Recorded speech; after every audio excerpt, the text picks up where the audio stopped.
So,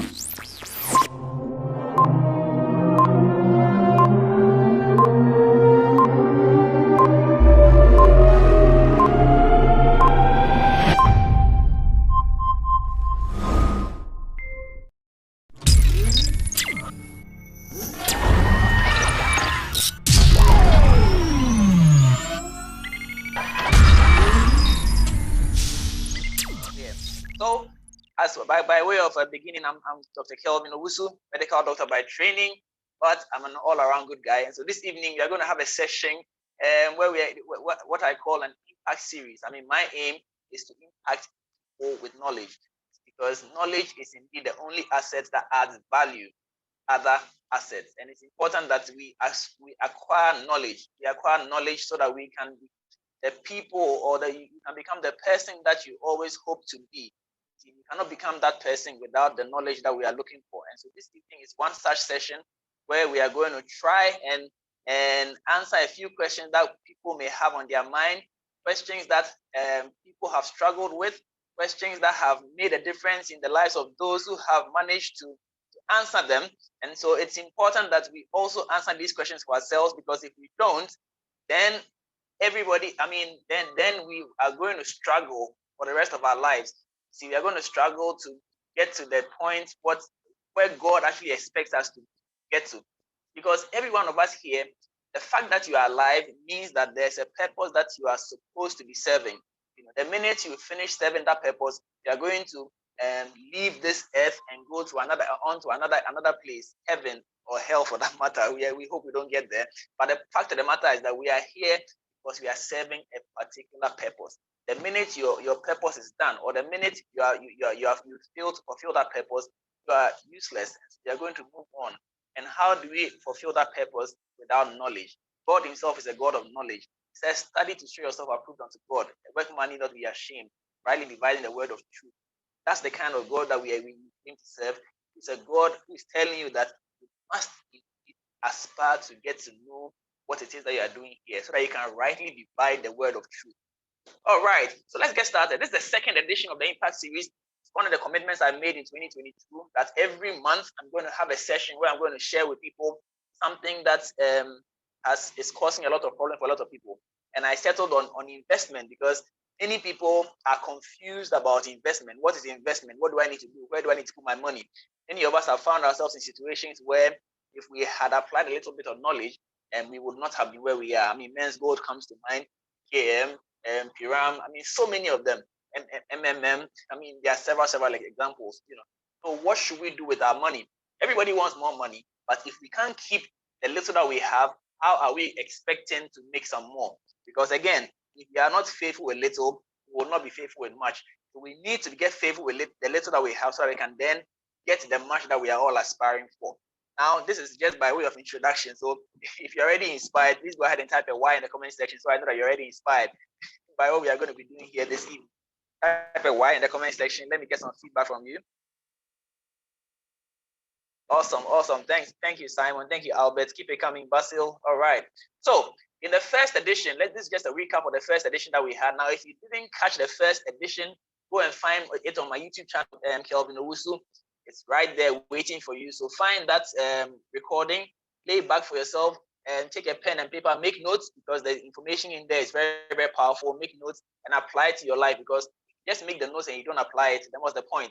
So make sure you apply the wisdom from that session to your life, because it's going to make a difference. But these are a few things that we learned from our first session, which we spoke about before you actually start investing. What should you do? Well, many of us approach investment like a game of chance, like a lottery. We just throw our money everywhere and hope that at least one of them will stick.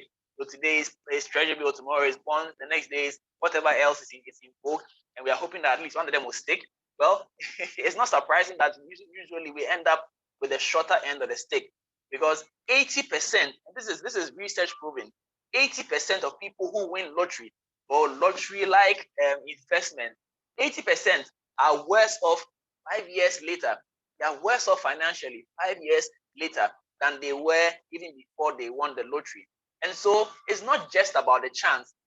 Yes, chance is important, opportunity is important, but it's just not enough. I mean, just like talent. If you are born with the talent of a skillful footballer, but you never practice, you never train, your talent would wasted. I mean, how many Ghanaian players do we not know who had mad talent, but we can't find them anywhere today? So talent is not enough. Chance is not enough. Opportunity is not enough. The key is preparation and planning. So yes, you may have found the opportunity, you may have had the chance to do something big, but you were not prepared for that chance. You were not ready for that opportunity. You didn't have the discipline to carry that opportunity through. And so 5 years later, you are in a worse position than you were before you actually encountered that opportunity. This is what we want to avoid. And so before you start investing, you must first of all know where you are or know who you are, very important, and then know where you are going.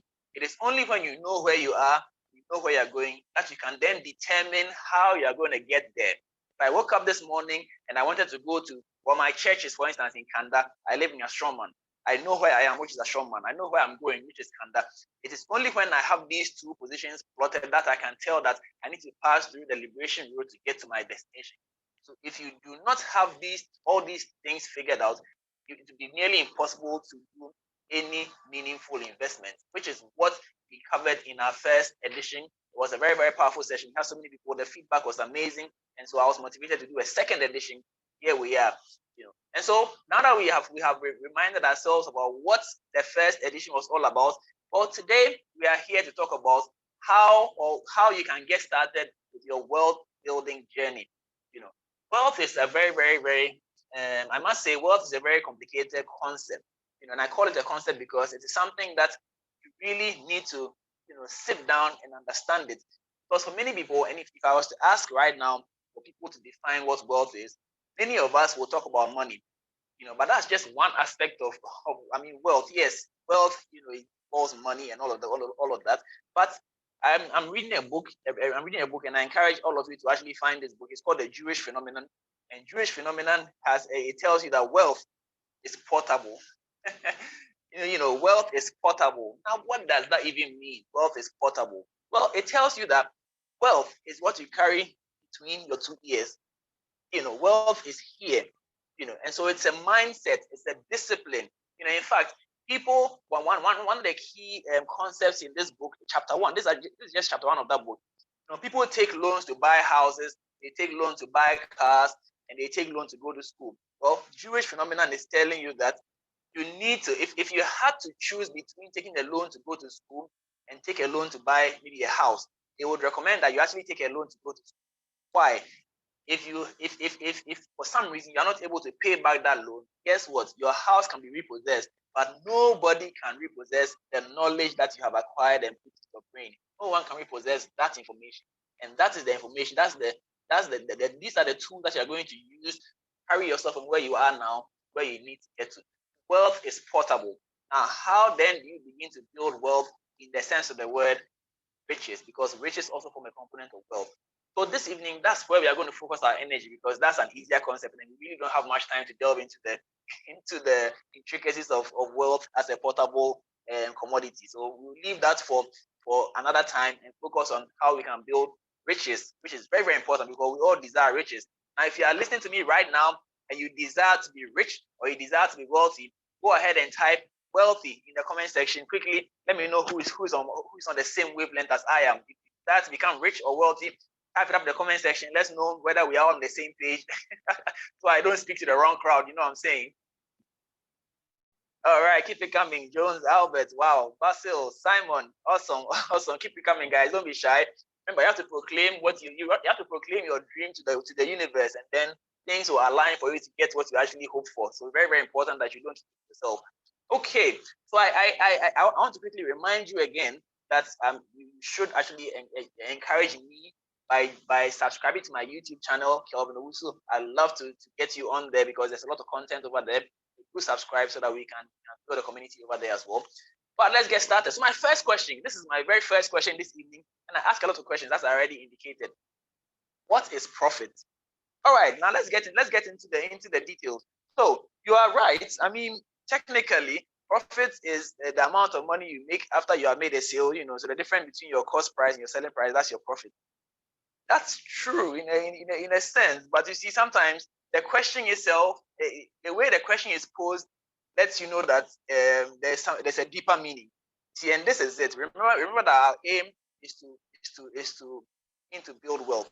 And for us to begin to build wealth, you must understand that our lives, our actions are determined by how we define things. So if your definition is wrong, or if your definition is not the best version that it can be, it determines how you approach things. And that will definitely reflect in the kind of outcome you're having.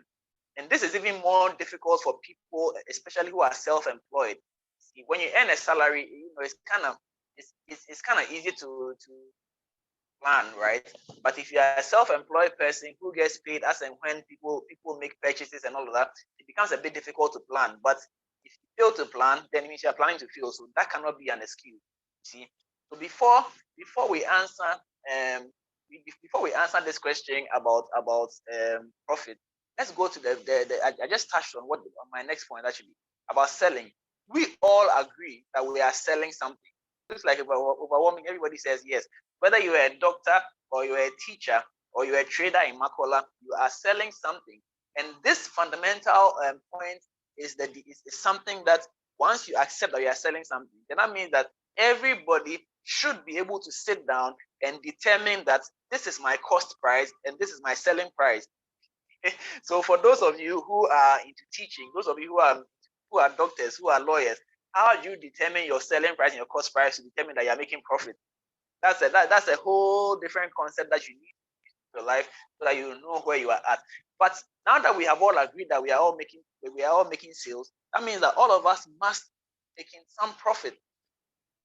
So what is the definition of profit that will then begin to help you make those changes that can impact your life when it comes to wealth building?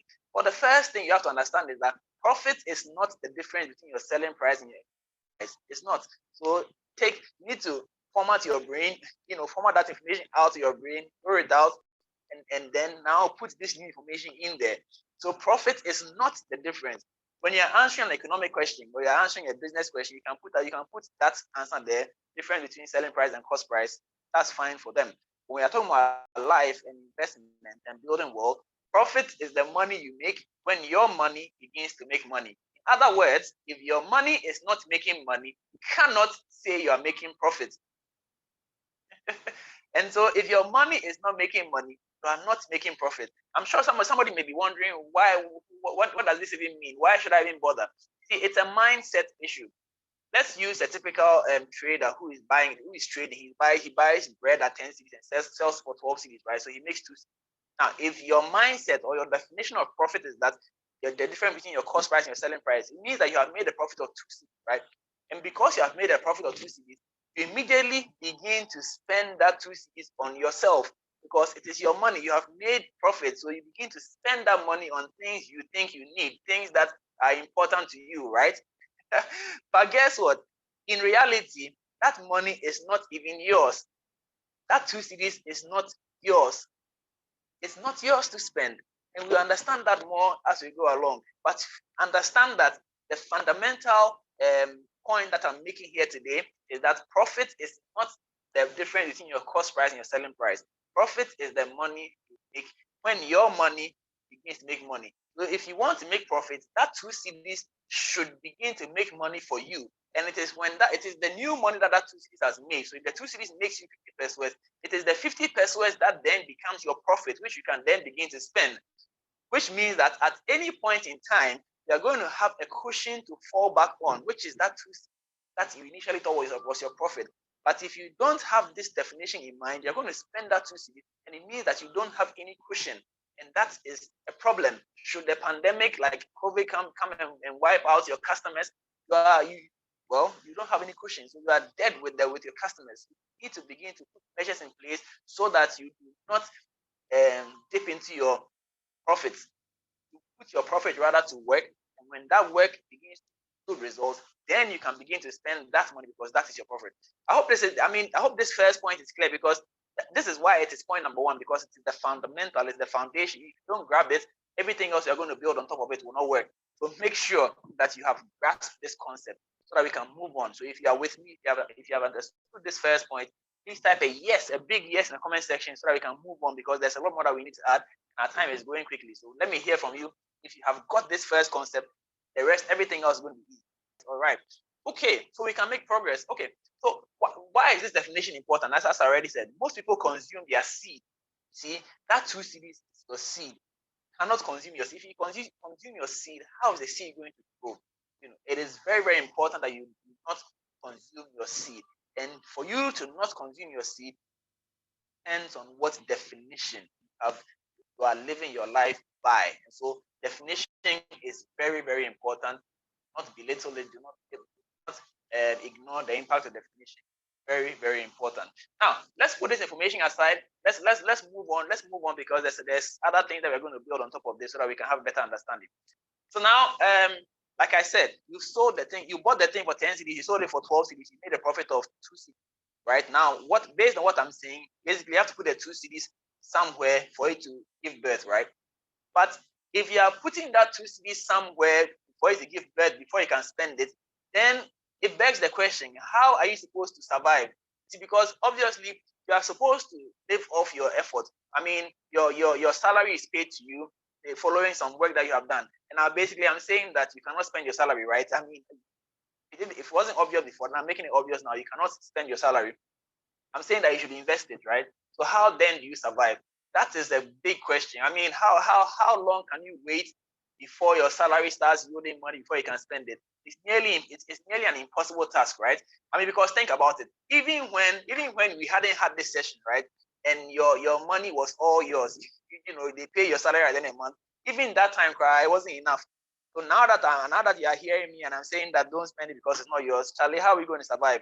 Well, that's the question. That's the real question that we are here to address today. And so if you're ready with your pens and papers, if you haven't made any notes yet, well, this is the time to start making notes because we are going to discuss how do I find money to begin my wealth building journey. How do I find money to begin my wealth building journey? So I mentioned that your seed, right? If you go to Genesis chapter 1, verse 11, it says that let the earth sprout vegetation and the fruit trees bearing fruit in it, which is its seed. It tells you that the seed is inside the fruit. What is your fruit? The fruit obviously is what you get from your labor. When the farmer goes to the farm, he weeds the place, he sows the seeds, the seeds are growing, he puts fertilizer on it, he clears the weeds around it, he nurtures the plant grows, the plant then bears fruit, right? The farmer goes in, collects the fruit. The fruit is the reward for your labor. So when you go out there to the market and you sell and they give you your money, and you pay for the cost of the product, whatever is left, that's your fruit, is the result, is the reward for your labor that you have put in there. But what the Bible is saying that inside that reward that you have received, there's a seed, and that seed must not be eaten, because if you eat that seed, then you cannot plant a new seed and get more fruit. The seed is meant to be sown so that it will give guaranteed fruit next time. So if you chop your seed, there's no fruit coming your way anymore. And so you must identify your seed so that you can sow it for the next harvest, right? And so we need to find that seed, and that seed is in your fruit, and that fruit is coming from your sales, coming from your salaries, coming from your allowances, coming from the money your parents give you to go to school, coming from wherever it's coming from. It doesn't matter. Point is, it comes into your hand, right? And so in order for you to find the money to test, or the money to put somewhere towards your wealth building, you must first know where your money is actually going. I call this your salary mapping. How many of us actually know where our money is going? Those of us who joined the first session, we touched on this briefly, and I did mention that we are going to discuss this in the second session. So here we are. So I call it salary mapping. In fact, I put up a post on my IG and Facebook where I was like, I said that your salary is not yours. And it was interesting how people were hitting me up in my inbox and commenting on the post about, I mean, what crazy thing are you saying? Who's my salary for if it's not mine? But that is actually the first thing you need to do before you can even have a discussion about wealth creation.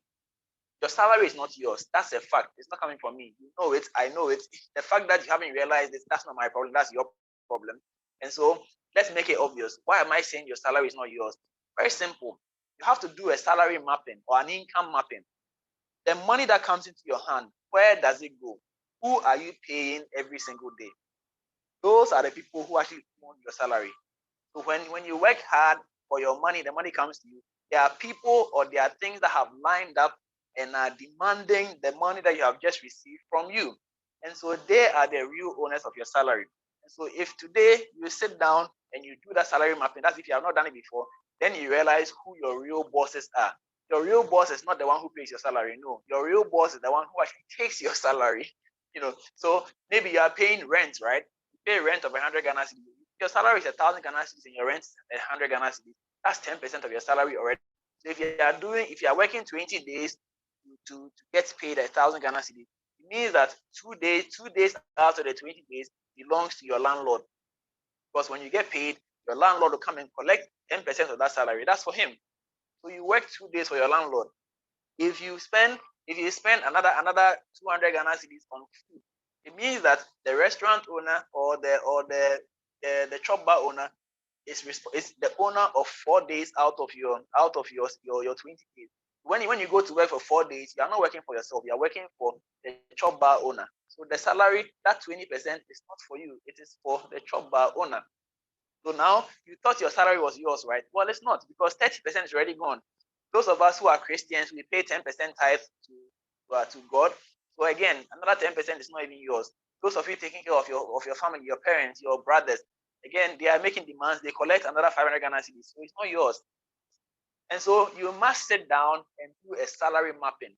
You buy data, you pay for transportation. All these are demands on your salary. And so if you sit back and you think your salary belongs to you, it is a fallacy. And until you address that fallacy, you can never begin to build wealth. Because you must know where your money goes. You must know where your money goes. So the first point in trying to find money to begin your wealth building journey, find where your money is going. That's point number one. Any questions, feel free to post in the comment section. Any contribution, again, feel free to post in the comment section. But we are making progress. Now, number two, another really important thing. So after you have done the salary mapping, you see some obvious excesses right there staring at you. So again, maybe your salary is 1,000 Ghana cedis and you are spending about 400 Ghana cedis on transportation. I mean, that's 40% on just transportation. That's a bit harsh on your pocket. You see, so do you see? Does that come to you like a bit of an excess? I think so. Now, if how about food? Are you spending an obscene amount of money on food out of your salary? Your salary is 2,000 cedis, and you are spending 1,200 Ghana cedis just on food. Does that sound like a bit of an excess? Again, I cannot answer the question for you, but based on how your mapping, the revelation that your mapping brings, helps you to identify obvious areas of excesses. You understand? And this is also where it's always good to have somebody who understands the terrain to help you, because you may not be able to identify obvious excesses, right? But if you spoke to somebody like, say, me, and I mean, based on my experience, I can tell that there's some excesses. For instance, and this is research proven, if you are having to spend more than 3 hours a day in traffic, right, between where you live and where you work, you are spending more than 3 hours a day going to work and coming back home. That is an unnecessary expenditure. And I understand the Ghanaian context, the Accra context, especially where people are living in Dawenya and working in Central Accra and vice versa. I understand that. But the fact that I understand it doesn't mean that it's okay to live in Dawenya and work in Central Accra, especially under the current circumstance where you are now spending about 4 or 5 hours. Some people are spending up to 5 hours in traffic. 2.5 one way, 2.5 another way. It's not cool. And apart from the health toll it's going to have on you, it's going to have a financial toll on you as well. So you realize that at the end of the day, your calculation, your transportation cost is very, very high. So that's an excess. Fixing that excess is a whole different discussion, but at least identifying the problem itself is 50% of the solution. So identify that there's a problem, accept that there's a problem, then you can begin to fix it. So the excesses could be in the area of your data. You are spending so much time on TikTok. Meanwhile, TikTok is not paying you. You're spending so much time on Instagram. You're spending so much time talking on the phone, but you're not getting paid for the talking on the phone that you're doing. All these are possible areas of excesses that you can identify, right? And what's the point of identifying these things? Which brings us to point number 3. Identify the areas of excesses. Then is it possible to cut back on some of these excesses? This is where you begin to put in some remedial effects, remedial solutions to the issues that you have identified, right? Once you identify the areas of excesses, the ones that are obvious, then you can begin to put in measures to try and cut down on these excesses. Remember, our aim is to create money, is to find money in whatever it is that we are getting right now, right? So that we can begin to channel that money elsewhere. Of course, everybody would have wished, and correct me if I'm wrong, if you agree with what I'm going to say, to type agree after you hear it. All of us would have wished that we would increase our income, right? Is there anybody here who disagrees with this statement, that we all wish we could increase our income? Yes, all of us do wish that we could increase our income. And in fact, many of us think that when our income increases, automatically we are going to be able to save more. And this is where the problem begins. Because research has shown, and human nature has shown, that your spending habits, right, will grow to match your income at any point in time. Once you begin to earn more, your expenditure will increase to match your income, right? And so increasing your income alone will not solve this problem that we are talking about. In fact, there are more millionaires, right? There are more millionaires who do not have a high income than millionaires who have a high income. And this is a revelation that when I got the revelation, I mean, I was shocked, but it also gave me hope. It also gave me hope. It told me that I don't actually need a high income to become a millionaire, right?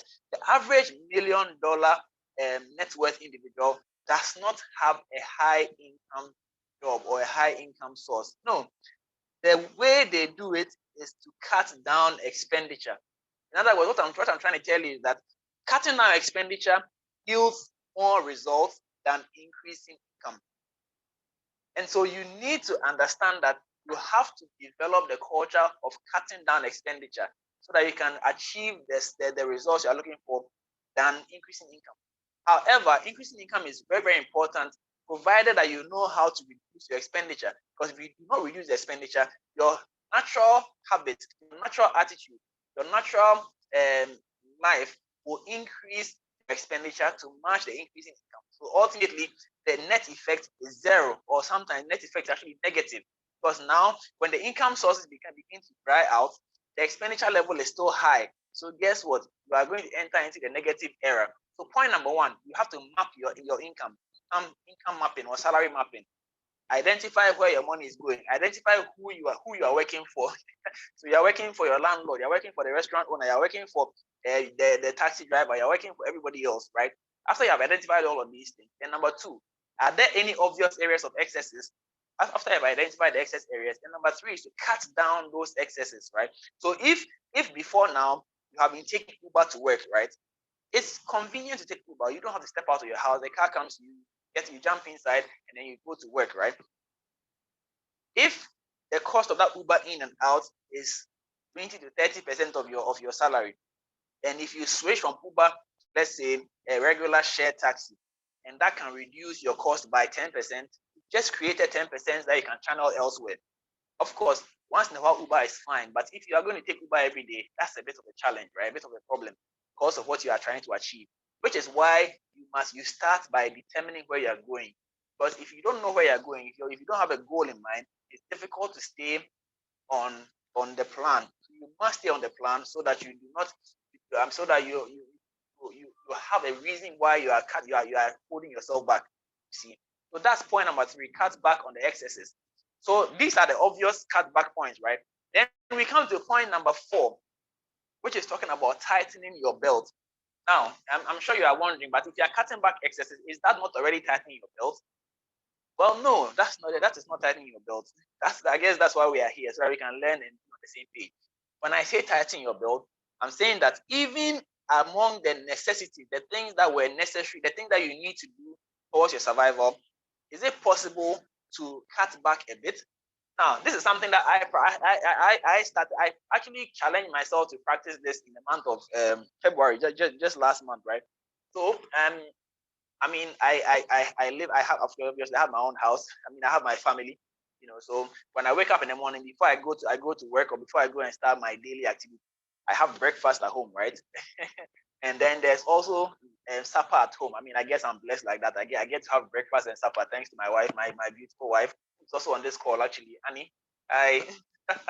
She's here to monitor me, make sure I'm doing everything by the book. So thank you for the monitoring and evaluation. So I get breakfast and lunch and supper, right? Ideally, I should be having lunch in the middle of the day. I mean, everybody has lunch, or at least most people have lunch, right? But I thought about this. I mean, most of the time, by the time when it's time for lunch, I'm not exactly hungry, but I still have lunch anyway because it's time for lunch. So I order my lunch and I eat it.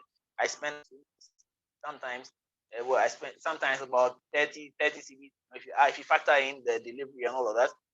So then I ask myself, I'm not hungry, so why exactly am I having lunch? What if I could cut down on my lunch, right? But if lunch is a necessity, ideally everybody should have 3 meals a day, right? But I decided, what if I cut down on my lunch? What if I had lunch maybe twice or 3 times a week? What would happen? So I actually practiced that, and I realized that at the end of the week, if I actually cut down my lunch just by skipping 2 lunch in a week, that's another 40 CDs I've just created that I would have spent, right? But suddenly, because I didn't go to lunch for 2 days, note, I didn't die. I skipped lunch, I didn't die. But just by skipping lunch, I have 40 Ghana cedis every week now. So 40 cedis times 4 is now what? 160 Ghana cedis. I've just created 160 Ghana cedis that I can now add to my investment money that I wanted to create.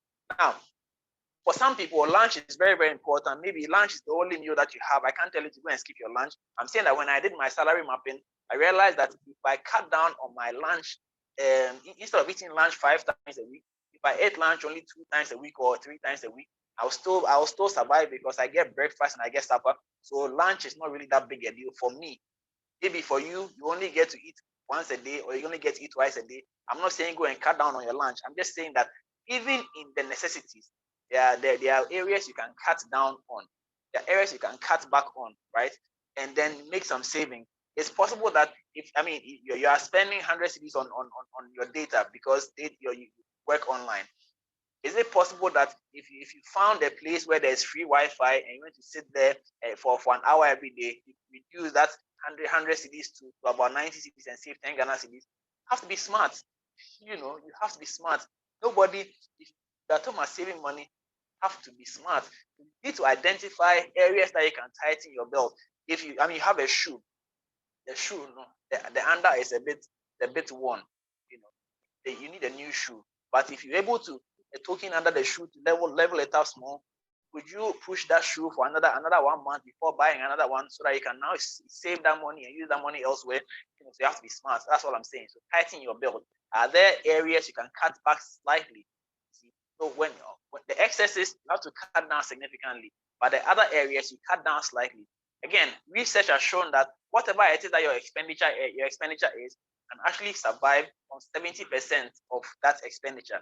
If your expenditure at the end of the month is 1,000 CDs, you can actually survive on 700 Ghana CDs. Yes, this is research proven. And so, which areas can you cut down so that you can create that 30% that you can now channel into other things? There's a general rule. When it comes to budgeting. I'm sure you may have heard about it. The 15, 30, 20 rule. If you heard about this 50, 20, 30, please type a yes in the comment section. If you have come across the 50, 20, 30, type a yes in the comment section so we know those who have come across it. Okay, it looks like people have not come across this. Okay, so there's a general rule. The general rule is that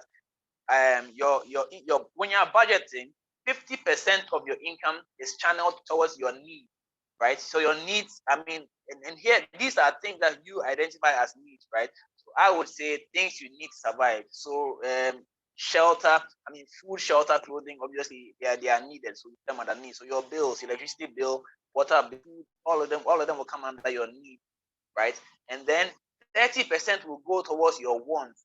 So you want things that you want, right? Let's say data. So if you are not somebody who works online, data is a want, it's not a need.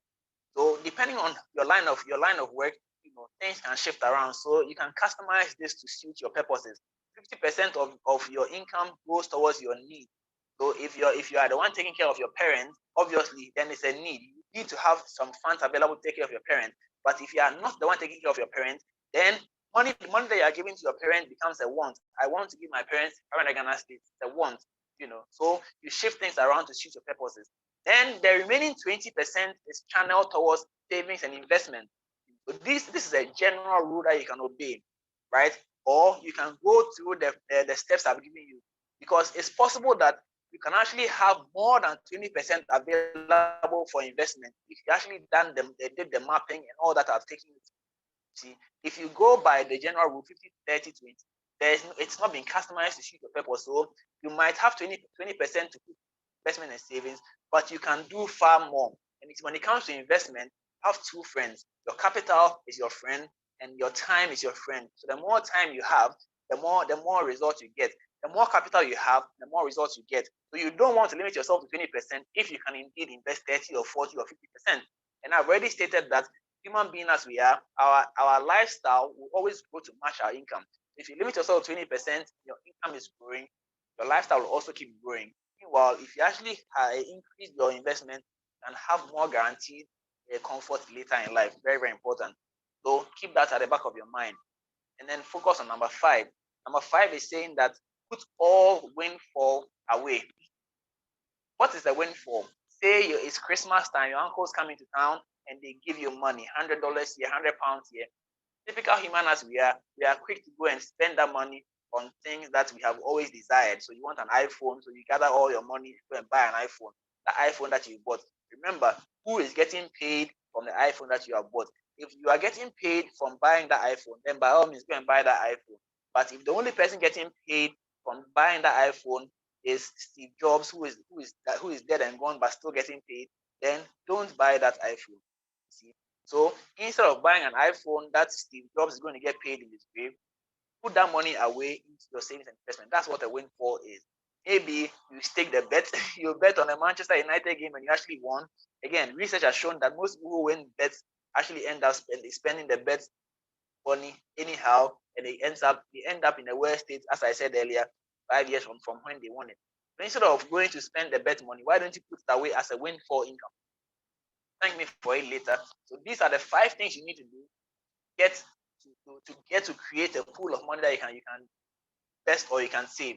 Very, very important. So by way of recap, if somebody can go ahead and recap what the 5 things we've spoken about that can help you create a pool of money in your investment and saving journey, I'll be very, very, very excited. So go ahead and type that in the comment section as we begin to wrap up.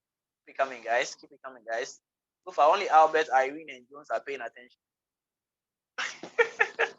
All right. So now, just something about 50, 30, 20. So for those of us who are Christians who pay tithe, now you have to keep in mind that the 50, 30, 20 is after you have taken out your tithe. So if your salary is 1,000 Ghana cedis, you must take out your tithe, which is 100 Ghana cedis, and then whatever is left, then divide it 50, 30, 20. Yes. So that's if you are going to follow the general rule, then that is how you are going to make it work. If you are on this call, you are from America or in the West, where you pay tax. In Ghana, tax is taken out of our salaries already. So the money we receive is actually yours to spend, right? But in America, they pay you everything plus the tax. So you now have to take out your tax and go and pay. If you are in America and you are going to use the 50, 30, 20, you have to remove your tax first, and then whatever is left, you now divide the 50, 30, 20. So don't go and divide 50, 30, 20 with your tax or your tithe included. You're going to end up in trouble. So you have mapped your salary well, so you know that 20% of my salary is for tax. So take that one out before you start doing the division. Very, very important. Now, this is just an interesting piece of information, especially for those of us who already have children or those who intend to have children. Now, psychologists will tell you that you cannot teach children to save. In fact, you cannot teach children anything, really. Children learn best by observation. See, so you want your child to be good with money. Guess what? You yourself have to become good with money, and then your child will learn from what he or she sees, and then begin to apply those things to their lives. And so some of these things that we are doing is not because we enjoy saving money, not because we are happy cutting back or tightening our belts. No, we are doing these things because there are little people who are observing us, and we owe it to them to do it so that they can learn from us, so that they are going to have a better lifestyle, because they are going to start at an earlier age than we did. Any of us, myself included, we learn these things when as my mother would say, our bottom's hair was already gray before we learned some of these things. But if we start applying them now, the little ones coming up behind us are going to pick them up early, so that they can apply them early. And remember that I mentioned that your friend is time. The earlier you start, the more success you are guaranteed to have. And so let's do these things so that the children coming behind us will be in a better position than even we did. So instead of you asking yourself why you should bother with all these changes, just look at your children's faith and do it for them. If you don't have a child yet, we'll still do it anyway because Charlie, there's a child somewhere who looks up to you. Very, very important. Okay. So after you have applied all these things from the first point to the fifth point, you would have created a pool of income, a pool of money that you can then begin to use to apply into various things to help begin your investment journey. So in our edition, we spoke about what you need to do before you even think about investment, which is that you need to identify where you are, your net worth, you need to identify where you should be. That's your estimated net worth. This date, you need to find that video and play it for yourself so that you can get in the group. And then in this second episode, we are talking about how, after you have decided that, okay, I want to invest, I'm ready to invest, how do you find money to do those investments? That's what we are talking about here. The next episode, we are going to talk about where you can put this income, this stream of money in that investment to actually start investing. Because you cannot just carry the money anywhere. Because, I mean, if it were that easy, everybody would be doing it successfully, but it's not that easy, which is why everybody needs some help sometime to get the right thing done. So in the next edition, make sure you don't miss it because we're going to actually talk about where to put what, get what outcome, very, very important. So it is in your interest to stay tuned to this impact series because, like I said at the beginning, our aim is to make impact. I mean, I want to be sitting somewhere and then somebody will call me up and say that, thank you very much because I was part of your session, and after the session I did this, and that, and this is the outcome I'm getting. That's kind of impact I'm looking for, And so, in wrapping up, a few things that you need to know, a few mistakes to avoid. This is very, very important, so pay attention. A few mistakes to avoid. Don't do too much too soon. The biggest, I mean, think of it. Think about people who want to lose weight. People who want to lose weight, sometimes they go on a diet, they do exercises and all of this. The ones who are successful, what they are doing are those who, first of all, they have support. They have somebody actually supporting them, encouraging them to do it. They can do it. That's number one. Number two, they are the ones who take things small, incremental steps. So you want to save 20% of your income, right? Remember that you are coming from a place where you were probably not saving much. So you don't just get up one day and start saving 20%. You will die. It won't work. So start small. So the target is 20% or the target is 30%. Whatever the target is, give yourself time. Don't do it over. Don't just wake up and say that at the end of March, I'm going to take 20% of my salary and put it in this investment. It won't work. When you do that, what's going to happen is that very soon you are going to have a need, right? Something is going to happen. Your mother is going to get your mother is suddenly going to get a problem. They're going to call you and say, Kweku, I need money. And now because you didn't make arrangement for all of these things, the only money available is the money that you put in investment. So you're going to end that investment and you're going to make losses as a result, you see. So start small. You need to begin by putting your house in order so that you can begin to apportion your money properly and then gradually. So you start with, let's say, 5%, then increase it gradually to 15%, 20%, eventually getting to your target of 30%. So take it easy. As much as we didn't start early enough, doesn't mean that we should get hernia just to hit targets. No, it doesn't work like that. Take your time and get the support, which is one thing that I'll tell you about before we leave here today. Number two, you need to manage your expectations. You are not going to build wealth in 1 year.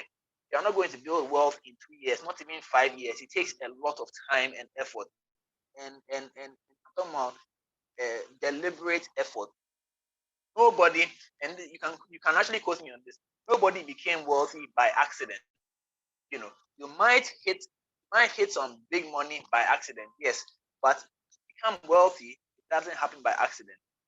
Go and do your research and find anybody became wealthy by accident. No, might become rich by accident, but to become wealthy takes deliberate activity, which is my next point. Don't just take risk, take calculated risk. Emphasis on calculated.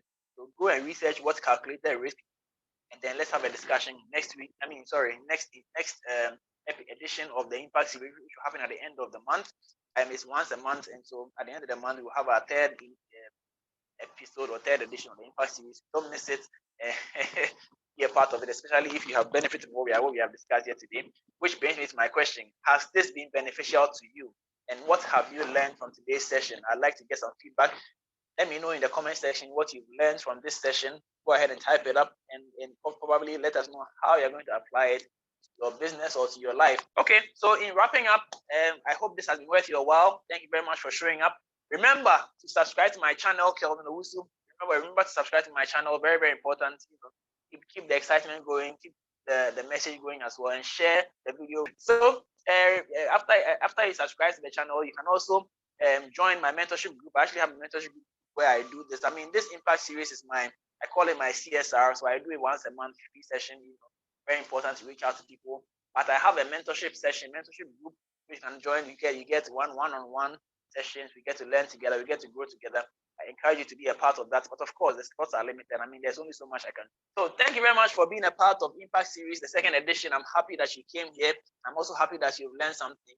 And now let's go ahead and then apply what you've learned, and then also get ready for the next Impact Series that we can learn it together. Because like I said, the only asset that adds value to all other assets is knowledge.